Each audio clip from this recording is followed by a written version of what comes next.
How's it going, guys? Welcome to VFG Movie Reviews, and this is part 2 of my top 20 best movies of 2024.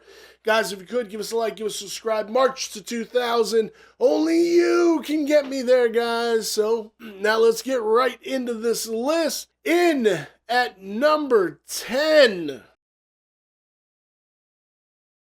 we have Wicked Part 1, starring Cynthia Erivo, Ariana Grande, Michelle Yeoh, Jeff Goldblum, Ethan Slater, Mr. SpongeBob himself, Jonathan Bailey, Peter Dinklage. I have to say I fucking love this movie. I really did. Cynthia Erivo fucking knocked it out of the park, and Ariana Grande just looking her best and knocking it out of the park. I keep my little Ariana over here.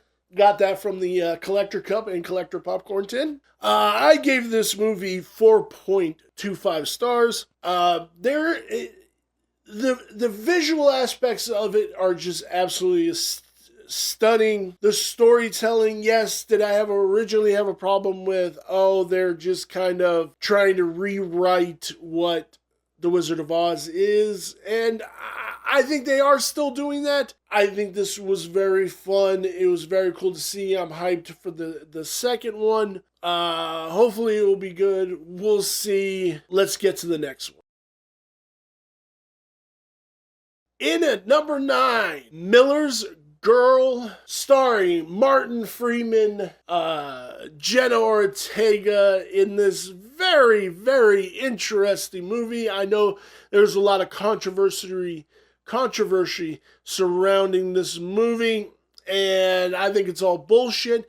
This movie was very fun. This movie was very interesting. I do love how she was in the driver's seat the whole time. He never really was, and a lot of people look at it that he was the one motivating all of this, and he really wasn't. It was her, and she was in the driver's seat. And at the end, she still just wants to ruin his career because she is jaded and upset about it. Which I totally dug, and it was totally awesome. Great, great film. I gave this movie 4 stars. Definitely a must-watch. Go check it out. In at number 8, another controversial film, Heretic by A24. I gave this movie 4.125 stars, starring Hugh Grant, Sophie Thatcher, Topher Grace, Chloe East, Ella Young. This man creates this house where he abducts young girls and kind of all puts it through a lens of religion, and it leads into some very awesome debates about what religion is and how it aped multiple other things. It's a super fun flick. If you have not seen it, go check it out. Hugh Grant is on a revival, and I fucking love it. He's an amazing actor. Let's get to the next one. In at number 7, Joker, A Folly Due. I gave this movie 4 stars, starring Joaquin Phoenix, Lady Gaga, Brandon Gleeson. Now, I'm gonna get real cocky. This is a controversial film. A lot of people think it's a flop. A lot of people think it's a bad film. You're an idiot. If you think this movie's a bad film, you're one of the ones that were pissed off to find out that your incel hero turned out that he's just a guy with mental illness, was just manipulated by society, and that's all this is. That's what it is. He's not the Joker. The guy who even kills him at the end, I don't think is the ultimate Joker. This being an Elseworld thing, this isn't our Gotham City. This isn't what we grew up on. This is a new telling. Harley Quinn is just a fame fucker who fell in love with him and was forcing it when he didn't want to take the mantle of the Joker. She pushed him into it because that's what she wanted. And when he goes to her and being like, no, we can just live normally. You get me. I get you. The whole 9 yards. She wasn't fucking into it because all she wanted was fame and fortune and being a fame fucker. That's all it is. He's a nobody. He's just a nobody with mental fucking illness that a bad thing, and other people put a label on him. That's this whole movie, and it makes it a great movie. Again, if you didn't like it, it's because you're one of those people. It's plain and simple. On to the next.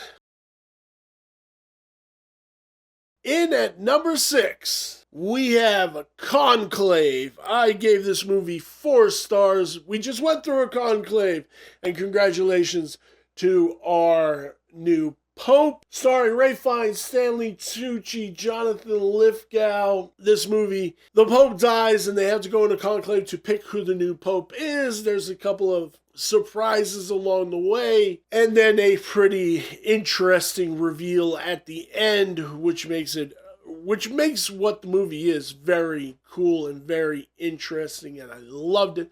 This was a great film. Ray Fiennes at his best, Jonathan Lithgow at his best. I absolutely loved it. On to the next one. In at number 5, we have Terrifier 3. I gave this movie 4.25 stars. This is the best Terrifier movie so far. I think this is peak sadisticness from Art, and delving more into his backstory and who he is and what he is and what's going forth. He blows up children. The podcast girl who's like, oh, Magic, could you imagine looking into those eyes? And right before he kills her, he takes off his glasses and just stares deep into her eye. Oh, it's so good. And then he chainsaw buttholes the guy. Oh, it's so brilliant. It's so fun. I absolutely loved it. On to the next one. We have another great film, Longlegs. I gave this movie 4.375 stars, starring Mika Moore, Nicolas Cage, Blair Underwood. Great to see Blair Underwood back in things. This was a cool, satanic movie. Nicolas Cage is peak Cage in this film. I don't know how anybody could not love this film. To be quite honestly, I know Nick Cage said he probably wasn't going to do movies like that anymore. Nick, do them, baby. Do them, because you're fucking amazing at it. You should always do something you're amazing at, sir. Don't give up. Don't give up. On to the next one. In at number 3, we have A24's Civil War. I gave this movie 5 stars. This movie, being that it is supposed to be in a dystopian future, it is starting to look more and more like reality. It's crazy how films reflect reality even when before that reality is even a thing, right? This is a deep movie about and it's not even really about the president seeking a third term, disregarding the Constitution, and all that. This is about the characters. This is about being a war correspondent and what you have to deal with to be that character, to be that person. And at the end, to get the photo of her getting killed by the Secret Service and continuing on while she lays there dying is absolutely insane. To get that shot of them putting 2 bullets into the president's chest, which is just a surreal image all until its own. I love this movie. That's why I got 5 stars. This is a very layered, very fun, and Jesse Plemons, a guy who wasn't even supposed to be in the movie, planking on that role and just being sadistic, and definitely out of some people that I've seen before in my life. On to the next one. In at number 2, we have Late Night with the Devil. I gave this movie 4.375 stars. starring Davis Dosmochian, Lauren Gordon. A late night host brings on a girl that is supposedly possessed by the devil, and things go haywire and demonic, and it is led to believe that he sold his soul to the devil to be the greatest host ever, and his wife was the sacrifice for he could get there. Deals with a lot of Bohemian Grove bullshit.